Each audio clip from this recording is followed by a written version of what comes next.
And there we go. And here we go. All right. So thank you so much again for tuning in to the 2024 NASA Internships and Fellowships webinar. Can everyone see my screen all right? Yep, looks good.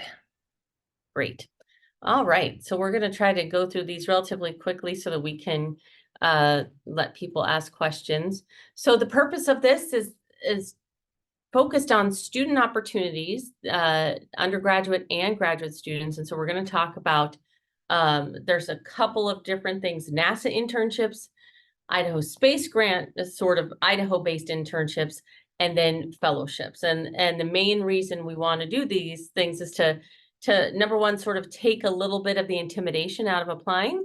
And so that, because we want to see you succeed. We want more Idaho students doing cool research and internships. So for those of you who are not familiar with what the Idaho Space Grant Consortium is, we are your connection to NASA in Idaho. There's a space grant consortium in every state, as well as the District of Columbia and Puerto Rico. And each one is slightly different. But the one thing we all have in common is that we all fund internships and fellowships, as well as a whole portfolio of other things. Here in Idaho, we also focus on grants for undergraduate research and K through 12 and informal ed programs as well. And in case you're wondering who's part of the Idaho Space Grant Consortium, here's our list of affiliates. So chances are, if you're a student at one of these, at one of the universities which are mainly listed on the left, or you've been to any of the other places, those are our affiliates. And so if you go to one of those universities, you are eligible to apply for our funding. All right. A couple of things with internships and fellowships as well, and we'll talk about fellowships towards the end of this chat. But for both internships and fellowships, it is a requirement of the particular grant that funds them that the students be U.S. citizens. If for some reason you have questions about that, we will be posting these slides, and there's a link there to the State Department in case you have particular questions about citizenship or whatnot. Besides being a U.S. citizen, you have to be a full-time student. Actually, I take that back. I think that they are now allowing part-time as well. I think that is a relatively new change. So when we get into the internship system that I'll show you, I think there are some cases where there are some part-time internships, but some opportunities for part-time students. But generally in the past, it's been for full-time students, and you have to be at a U.S. college or university and having at least a 3.0 GPA. And we'll talk about, when we show you around, we usually get questions about international student internships, and there's a place for that on the NASA website as well. So the NASA this year, for those of you who have previously applied for a NASA internship, you may have been used to seeing it in a different way. They have once again redone the website. So it's yet another learning curve here. But we're gonna take you over here for a second, so we can see this. Can you guys see the gateway on the screen? Yes, it opened up. Perfect. Okay, so when you go to this link, or if you just, if you also Google something like intern.nasa.gov, it will take you to a place where you can start exploring. So if you just do intern.nasa.gov, there you go. So, and then it has a place, it's got some things here at the top: the internships home, pathways, internships, fellowships, and international internships. You're going to come down here and hit explore opportunities, and that basically takes you to this page here. This is their new interface that they have rolled out this year. It's actually much more functional than the one that they had last year if you had applied last year. One of the new things they're highlighting here is if you're not sure, you want to help find an opportunity, they have a quiz. For those of you who are fans of quizzes, they've got something for you. It's not guaranteed that it'll give you exactly the answer you want, but it could be fun. But for those of you searching for a NASA internship at a NASA center, then you can, expand these filters. Let's say you're looking for an internship. You can put your date range, but you certainly don't need to do it. Let's just say that you let's just choose something here, like a business major. Why not? Let's try that. Or not. Apparently that part doesn't work. So there's still some bugs that they're definitely working out. So when you even just selecting those things, they will start to show you some internships here. And it's interesting. You can also try to search by state, but I found that when they do this show map, it doesn't necessarily always work. It's not as clickable. Again, they're still working on some bugs, but in this way, you can sort of take a look at, okay, maybe I want to go here to the KSE, that's Kennedy Space Center Technology Transfer Intern. And then you just click on that and you can get an idea of what they're trying to do. They're trying to do STEM or business students interested in commercialization of space technology. This is a pretty short explanation, but some of the other key details will usually be found over here to the right. You can see that they are pretty open to what kind of major that they're taking. And it looks like here you can also say, is it in person, or virtual, or a combination, and when is it for? Summer 2024. Here it says that the registration end date is 2/16. It's a little confusing because these particular opportunities will say February 16th, but then if you come to like the NASA internships program, it's saying it's February 2nd. So there's a slight disconnect there. If I were you, I would go ahead and apply by February 2nd, just to be on the safe side. So you can keep looking through all of these types of applications or internships. Some will have more details than others. Some will have a lot more skills listed than others, because each one is dependent upon the mentor that put that opportunity in there. So you can sort of keep a record of the ones that are interested. They all have a unique ID, you see right here. So let's say that you decide to just sort of go down the rabbit hole and try to make a list of all the internships that look interesting to you. You can just keep a record of this ID so that you can pull it up again, because I believe we'll test this on the fly, that if you come back over here, and I think you can search for an ID number, or maybe not. Let's see. If we just go search opportunities, we'll bring it up. Yeah, there it is. So that's a nice thing to do, is to keep that particular ID handy. But so you can do all sorts of searching in here. I'm going to go back here just for 1 second. So we've sort of shown you that in terms of creating your application, and in order to apply for any of those, you have to join, basically. So here, if I hit apply, then it says you need to log in or sign up first. Just like anything nowadays, you have to be a member to register. This is called NASA STEM Gateway. And it's not an onerous task to do, but you will need to do this. The nice thing is, once you create a login or whatnot, the very nice thing about this particular system is that you can apply to an unlimited number of internships. And I really do mean that. It used to be that you could only apply for 15. I know definitively that last year we had at least one intern, I believe, or one student from Boise State who applied to over 100 internships. It is possible.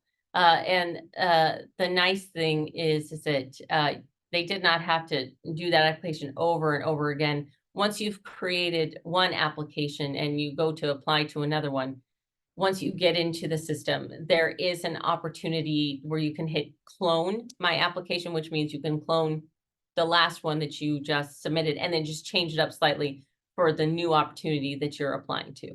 So it's not automatic, but it's certainly doable. So if you're that person, it feels like putting in 100 applications, go for it. All right, as we already talked about here, there's usually, this is sort of a cobbled together version because it couldn't all fit, the screenshot couldn't all fit on a PowerPoint slide. But again, it's going to give you a narrative description and then the details about skill sets and where that's located, whether or not it's a virtual internship or in person. It used to be years ago that all NASA internships were in person, but ever since the pandemic, that's really opened up the floodgates for more internships being virtual, which is really great.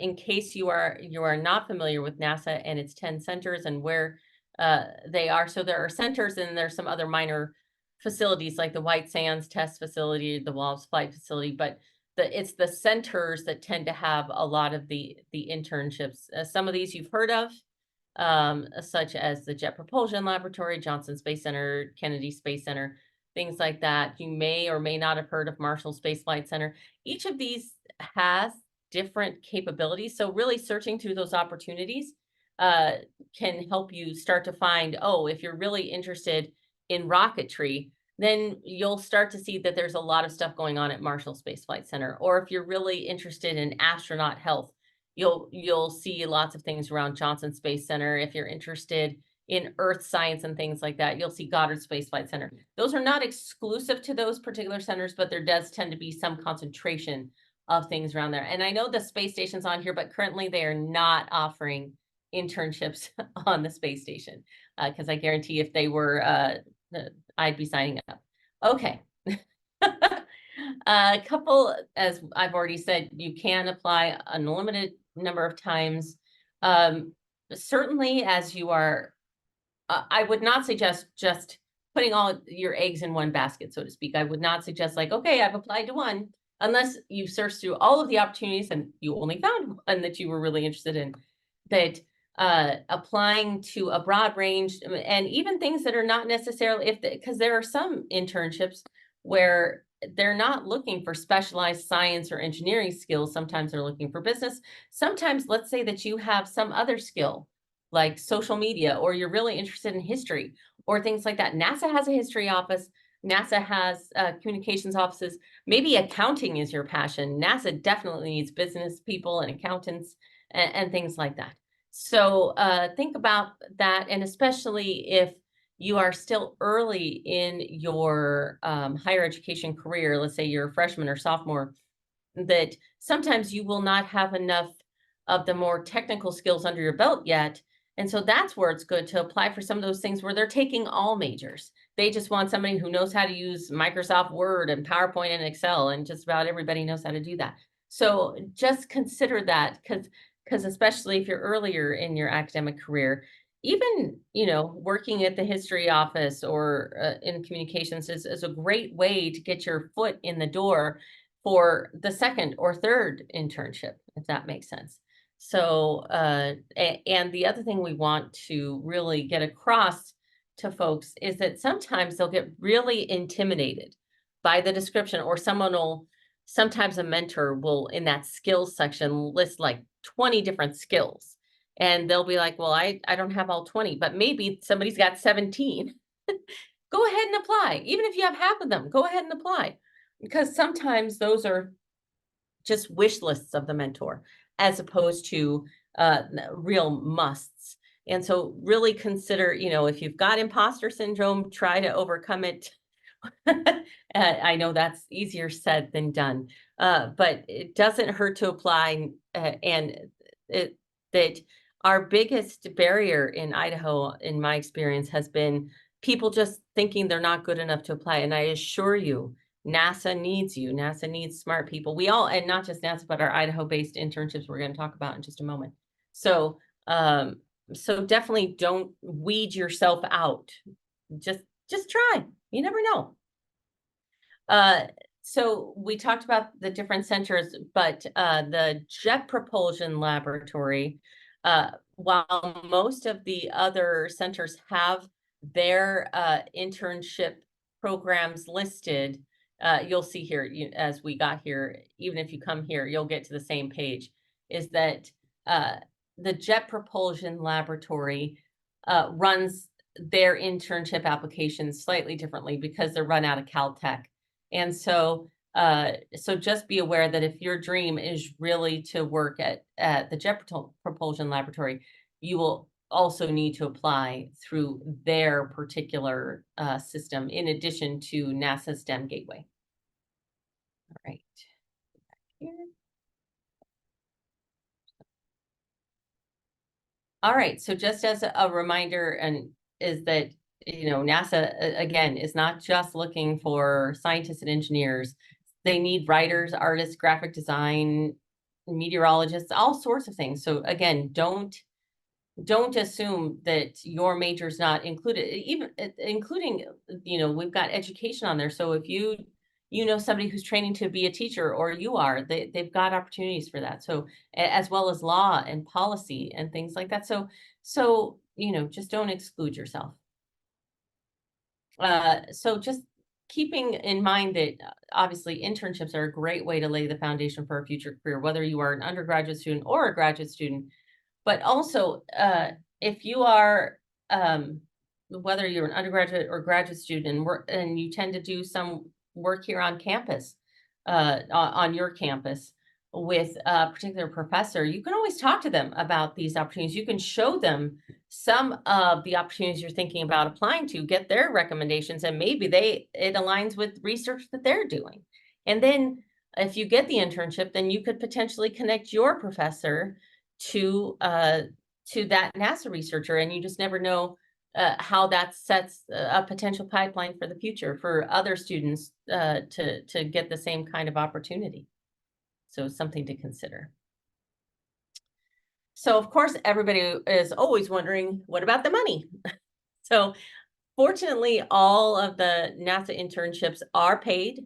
They are currently, although these amounts may be increasing, but currently it's $7,300 for a 10-week internship for undergraduates and $9,000 for that same 10 weeks for graduate students. That's usually for summer. If you do happen to do a spring or a fall internship, those are usually 16-week internships, and obviously then the stipends would be bigger. And so we usually pay those in 2 installments.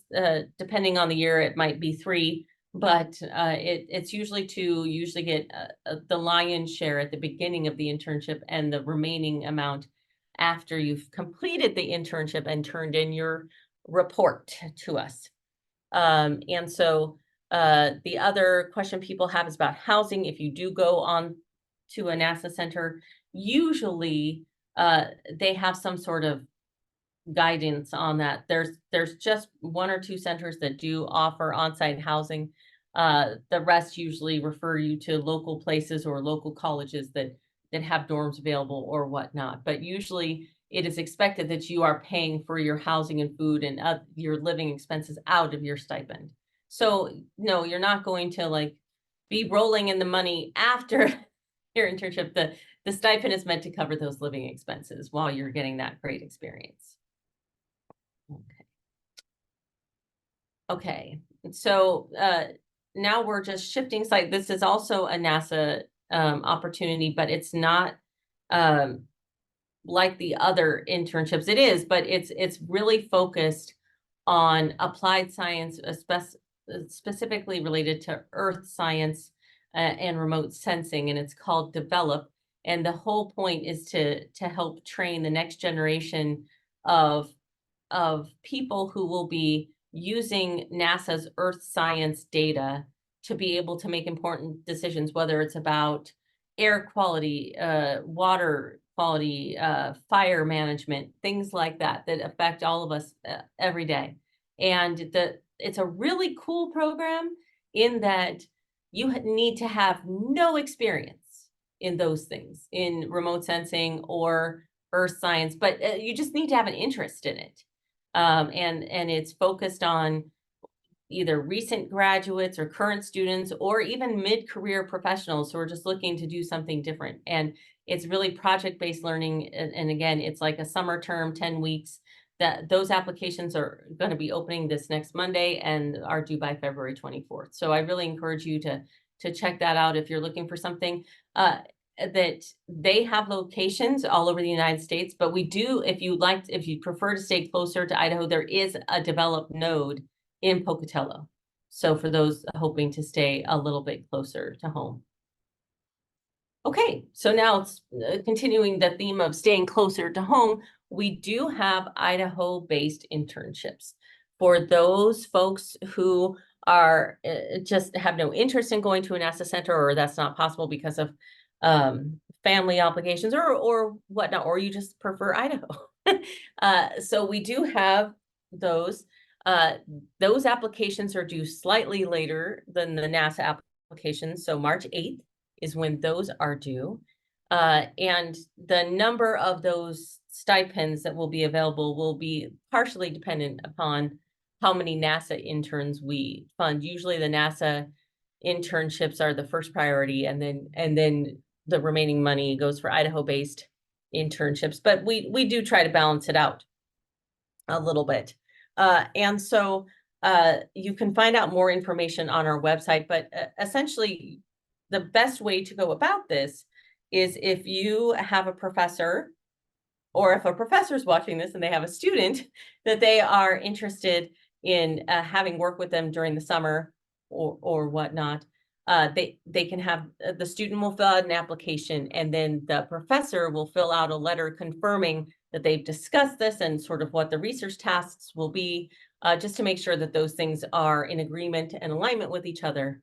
And then our review committee will take a look at both the student application as well as the professor's recommendation or research advisor recommendation, and then select from there based on, who seems to be doing, good work, hopefully aerospace or NASA aligned and or STEM aligned, and that it seems like a good experience for both the student and the research advisor. And the getting paid part is very similar to how we fund all the other internships.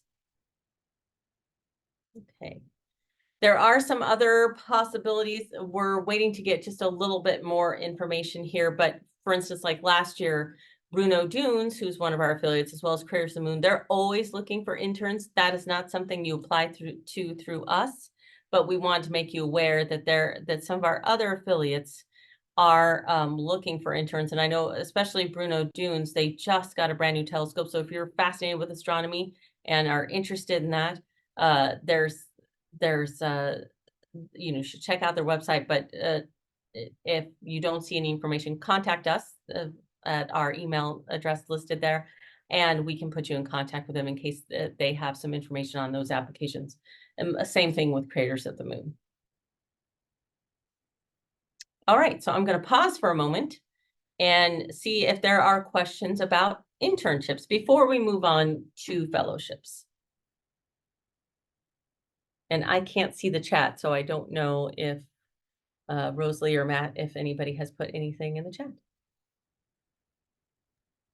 There's nothing there at the time. Okay. Well, then I am going to assume I don't see anybody raising their hand or anything like that. So then I'm going to move on to fellowships. All right. So our ISGC fellowships, these are research fellowships. They are available to students that are currently enrolled in a graduate program in Idaho at an Idaho institution. They're typically good for 1 year. And in this case, because the base award from which these fellowships will be funded, these fellowships will need to end by May 31st, 2025 at this point. And so it is $44,000 a year per student. That is intended to cover their tuition as well as their health insurance, unless the research advisor happens to have other funds to cover those things, and then that student just gets a bigger stipend. So it's whatnot. Much like our Idaho-based internships, the application needs to be completed by March 8th. And so this is a different type of application that you actually have to write a proposal for this. The graduate student needs to talk about their research and the timeline and how it's aligned to NASA and whether or not there's a publication plan, those sorts of things. So they will usually do that sort of in concert with their research advisor. And so in addition to that application that includes that research proposal, they also need to have 2 letters. So 2 letters of recommendation. One will always be from their research advisor, and then one other for that particular student. And so this just gives sort of what they need to have with them to apply, like their unofficial transcript or resume, their proposal, and those letters of recommendation. And it's just the contact information, because there is a form that they fill out for that, that just gets sent to those recommenders. And so again, it's pretty straightforward.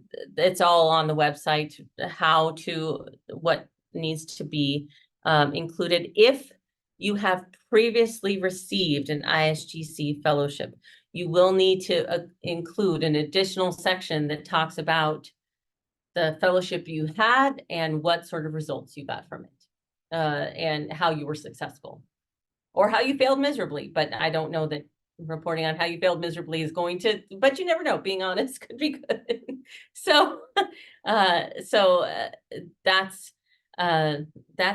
most of what we have on the fellowships for Idaho Space Grant Consortium. However, as we showed you before, through this NASA site as well, that you can hit here for fellowships, it's a good thing to take a look at.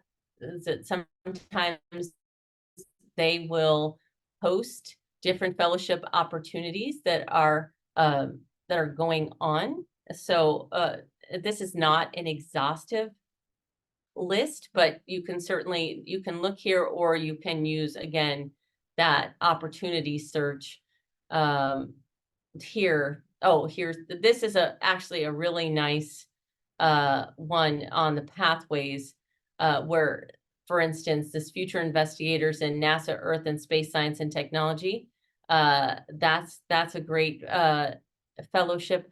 There's also another one, is it in here? The Space Technology Graduate Research Opportunities, those are great as well. So you can sort of keep an eye out for those, but this gives you an idea of where you can find out more about those. And I'm trying to see if they have the latest ones. Yeah, so this one's not active right now, but I actually think that this one might be open. They just might not have put the link here. This one I don't believe is open right this second, but this is a great one as well, that usually offers something like $70,000. So it's a good thing to really be checking these other opportunities out. All right. And so with that, we'll pause for questions about fellowships. Anybody have any questions about any of those things that we... Are fellowships available for like one semester if I were planning to graduate in December? I see. You know, what I would have to say is that we have not received an application for that, but I'm not saying we wouldn't consider it. So it's just we haven't received one for a 1 semester fellowship before. It could be worth it. Matt, do you have any? Oh, Matt dropped off because he had something to go to. But I honestly would entertain it. The other thing you can consider doing if you're graduating is, do you have plans for post-graduation? Well, my situation's a little complicated, but I'm also doing a post-bac in secondary education, so I'm planning on graduating with my master's and then doing my student teaching semester afterwards. Sure. Okay. Yeah, because that's the thing, unless you can somehow weave that into your fellowship application, right? As well, that if you're going to integrate some sort of, say, like space related activities into your teaching, the sort of thing, you might be able to add something there. The other thing I was going to suggest, if you didn't have that plan, was to try to, if you had connections with a NASA facility, or you were going to be applying for like an internship, you might be able to wrap that in like one of those industry-based internships, or we say it Idaho-based, not industry-based. So if you had a research advisor that was like, oh yeah, I've got a research project for you for that second semester, then you could work on fully. So there's room for a little bit of creativity there, but just because we haven't received one for a 1 semester fellowship doesn't mean we can't consider it. So yeah, why not? Thank you. I have Yes. a question. Yes, Christine. Hello. Hello. I had to step up. I missed the very first part, but this is the part I was interested in. Tell me about where I can learn about how to make sure that a student's research for a fellowship would be in alignment with NASA's current activity. Okay, so we do have a spot here on our website. Let me get to. So if you go to idahospacegrantt.org, and then there's a lovely little button here at the top called NASA Resources. Right here. And so besides and of course you could go try to wade through NASA's website to find that's fine too.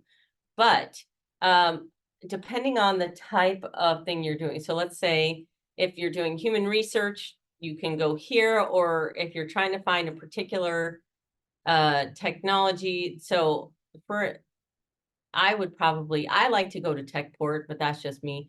But so TechPort's here, but depending on, so if you're working on propulsion or you're working on power. So for instance, let's see here, aerospace power and energy storage, you can click here and then just really drill down, because each one of these expands more and more. So you can say, oh, the student's research is aligned with TX03.1.4 dynamic energy conversion, blah, blah, blah. The nice thing that you can then do is you can kind of click over here and you can sort of see, oh, let me see the projects that are linked to this, which is why I love TechPort. It's like one of my favorite things. So you can sort of see where the technology maturity is. There's a lot of TRL2s going on here, and you can see what's active and what's closed. And so you can just say, oh, so, what's going on here with a modular radioisotopic power source and things like that. You can see where the work is being done, that kind of thing. So it's really kind of a cool thing. I do not suggest, this is a really great thing to go and look through.